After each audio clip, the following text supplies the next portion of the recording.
request Principal Bijit Yadav sir to felicitate further. Panache Wasim Sheikh.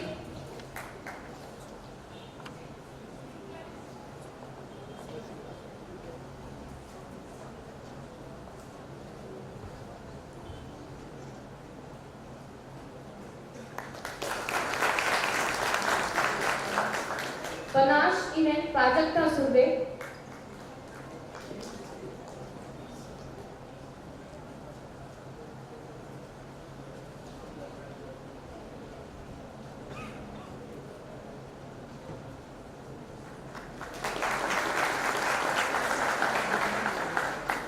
Dhruv Prabha for Girls Team Prajakta Award.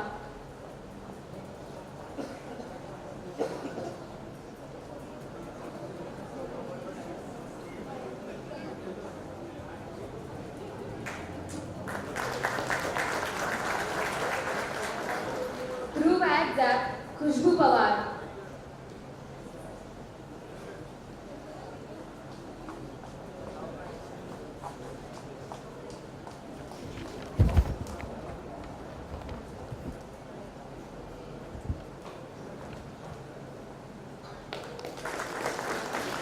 Acoustic Night Sachin Shinde.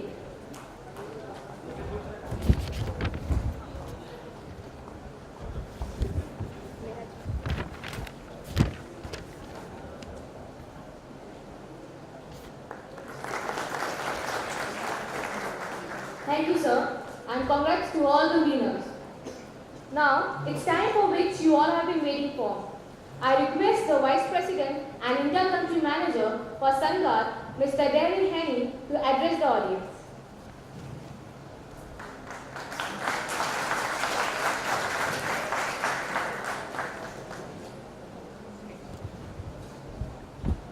नमस्ते।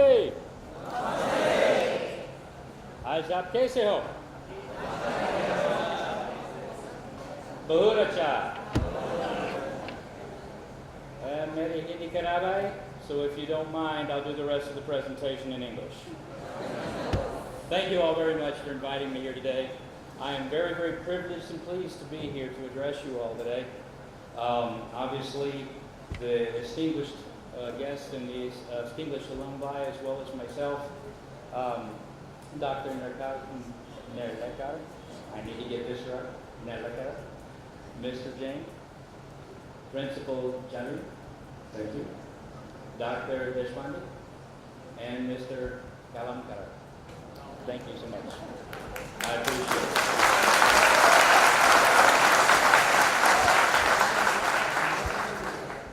I'm still working on my Hindi. I'm still working on my names. I promise I will be working on it till the day I leave, and I will be working on it for a very long time after that. I'm very privileged to be here in India with all of you today, and I'd like to take a few moments to give you just a few thoughts on reminiscence that I brought with me from North America and from my journeys around the world, and some of the reminiscences that I've had the privilege of earning and learning here in India during my stay here. Obviously, before we begin, with reminiscence being the point of our discussion today, I'm going to ask you all to do one very small, simple exercise for me. I want everyone to close their eyes. Close your eyes, and now envision for a moment warm syrup over toasted almond chips that layer on a soft brown ball of squishy sweetness that oozes more syrup in your mouth when you bite into it.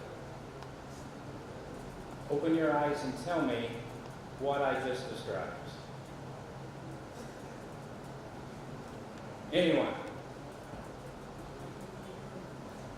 Did I do such a bad job of describing gulab jamun?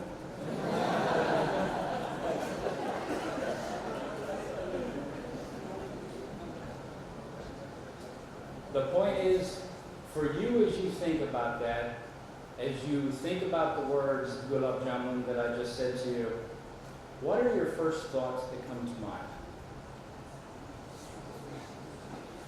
Home, sweetness, family, a very good meal. Play. Dessert. There's a very sweet tooth back here, I will say that. The point is that memories and reminiscences are what separate us as humans and as people from the other species this planet. The ability to take what we have experienced in the past, learn from it, remember it, enjoy the memory, and make good decisions and good progress with our lives because of it. Now today, I'm not going to be standing here and giving you a long lecture on thoughts on technical prowess and ability to deliver in the business climate. I'm sure you get plenty very good lectures and plenty very good ideas from your principal, from your esteemed faculty, and from other members of the staff, and yourselves, and those guests and former alumni who are already in the business world. My remembrances for you today are going to be a little more lighthearted. Things that I've learned over the course of my journey in IT around the world doing this job that I love so much. And the first remembrance that I want to give you today is a little bit about myself. You've already heard that I come from the United States, but I'm actually very proud of the state I come from, so if you don't mind, I'm going to tell you, I'm a Texan. I come from Texas. And in Texas, we're part of the United States, but we're not really all the United States. We're a very proud people. We're a very independent people. And occasionally that independent streak can get in our way. But as my esteemed colleague, Mr. James said, it also encourages us to not follow the crowd. Embrace change. Be comfortable with going where no one has stepped before. And one of the challenges I'm going to present to you today is being comfortable where no one has stepped before. There is little value in the world in having an entire species, an entire group of people who are all followers.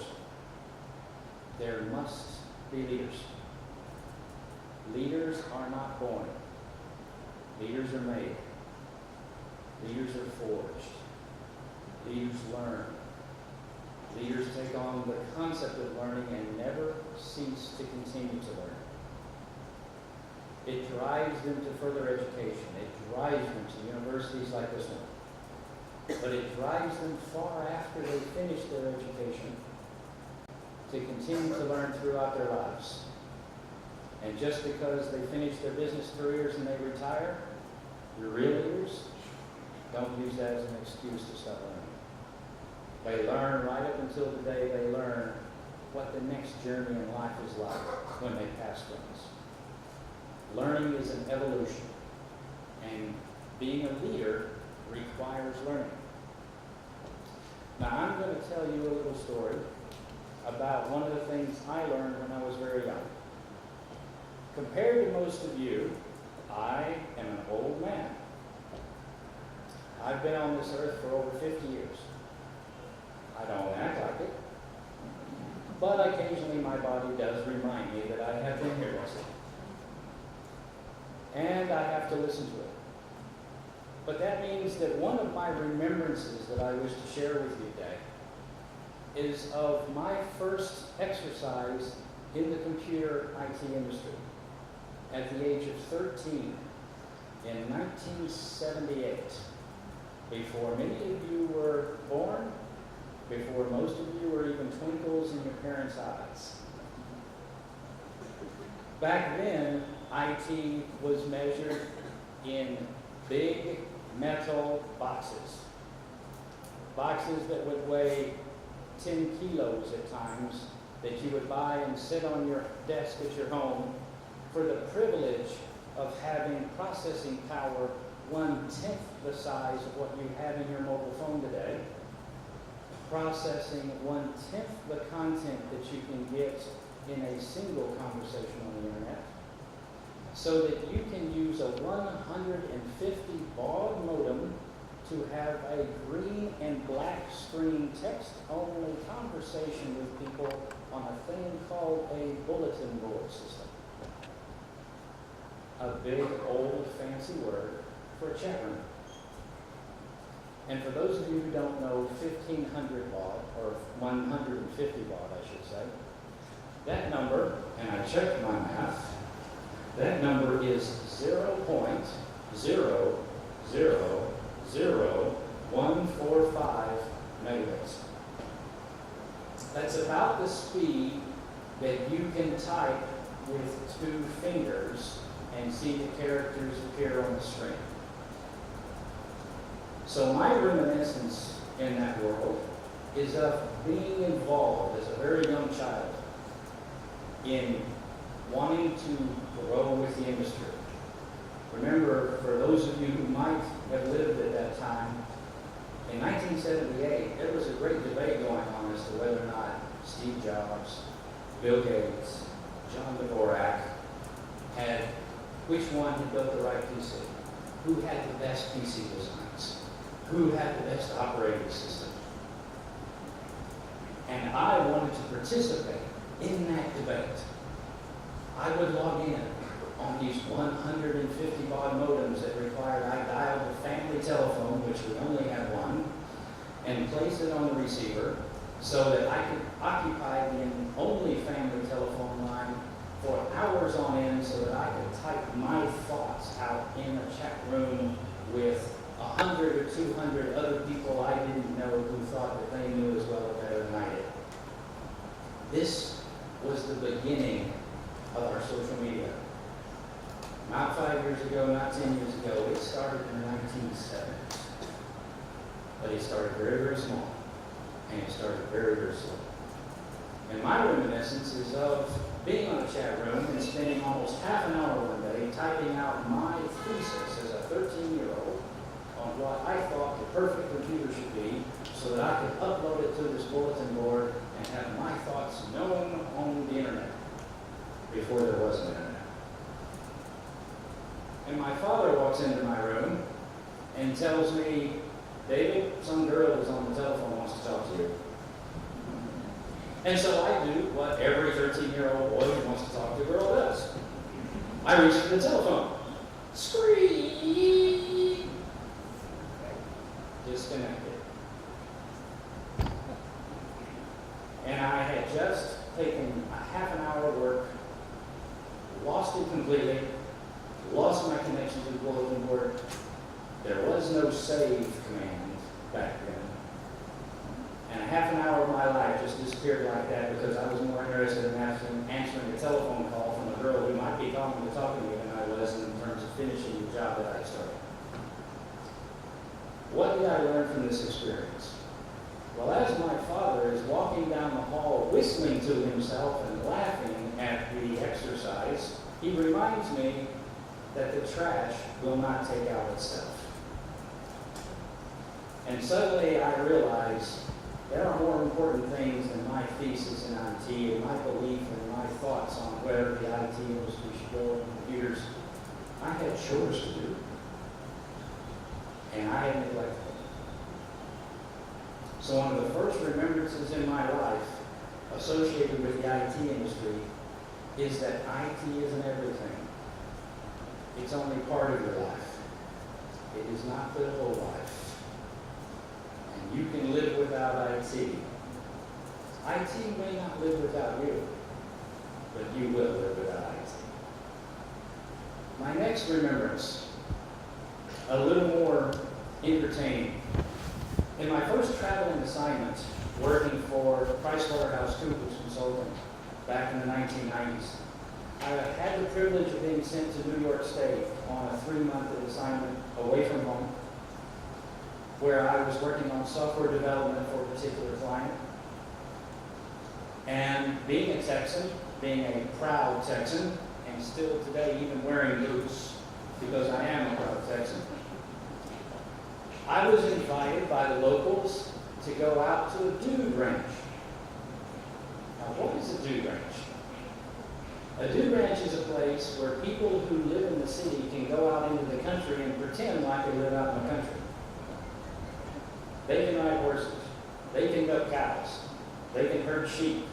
Have fun for a weekend. And then go back and live their city lives once the weekend is over. Well, I'm from Texas.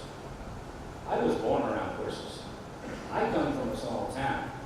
If these New York City people want to go out and play country person for the weekend, well, I'm going to go with them and show them how a real country person does it. So, IT assignment, I'm out to impress my clients. I join them out in the field, and we're going to ride horses. I'm so proud of myself. Here I am a Texan. I know how to ride a horse. I've been on horses before. None of these other people have ever ridden a horse, so I'm going to show them just how good I am at riding horses. Well, I'm an IT guy, right? It's the 1990s, remember? I have one of the first cellular telephones hanging on my hip. It weighs about half a kilo. It is approximately 1/3 the size of a cricket bat. And it is hanging off my belt like a large weapon. I go to get on the horse. I put my hand on its mane. I put one foot in the stirrup.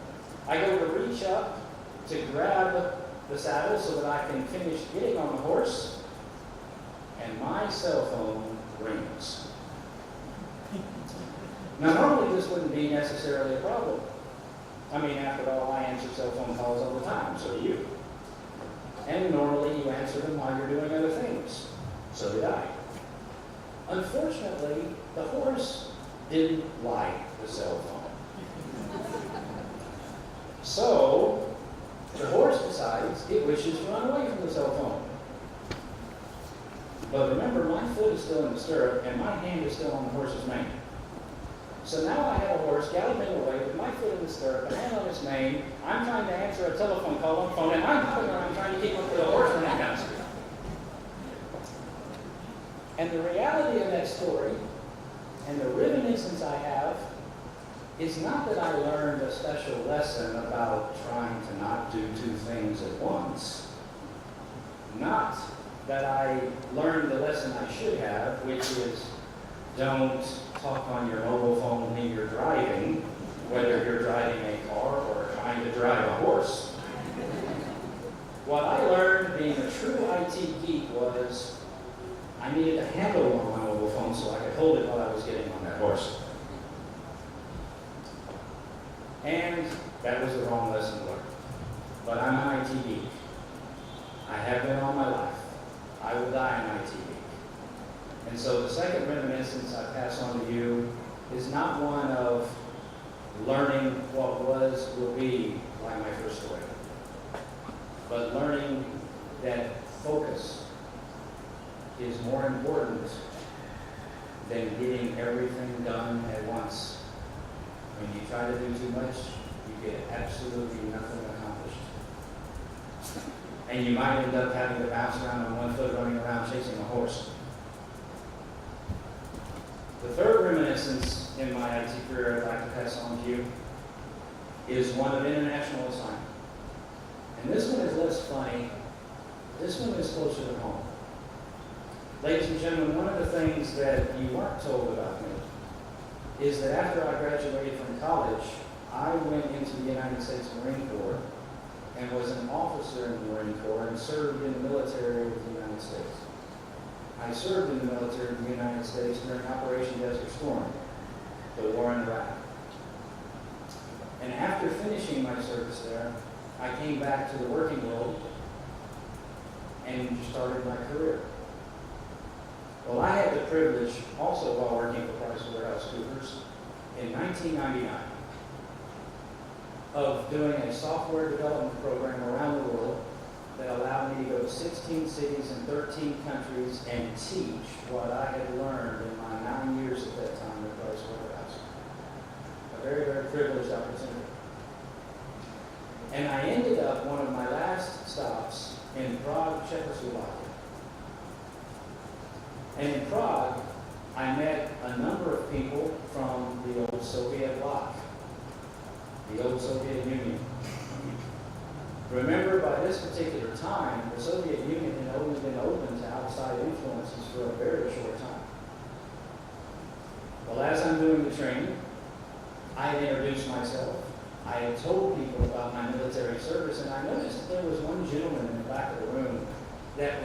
smiling brightly, but otherwise rather fidgety. So at the first break, I went and introduced myself to this gentleman to find out why he was so fidgety. His name was Saul. And Saul had spent most of his formative years as a member of the Russian military. And at the time he and I were in the military together, we had been enemies. We had been trained to kill each other. But yet, change occurred.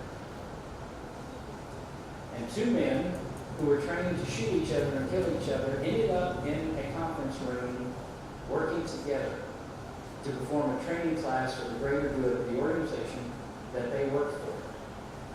And we ended up becoming lifelong colleagues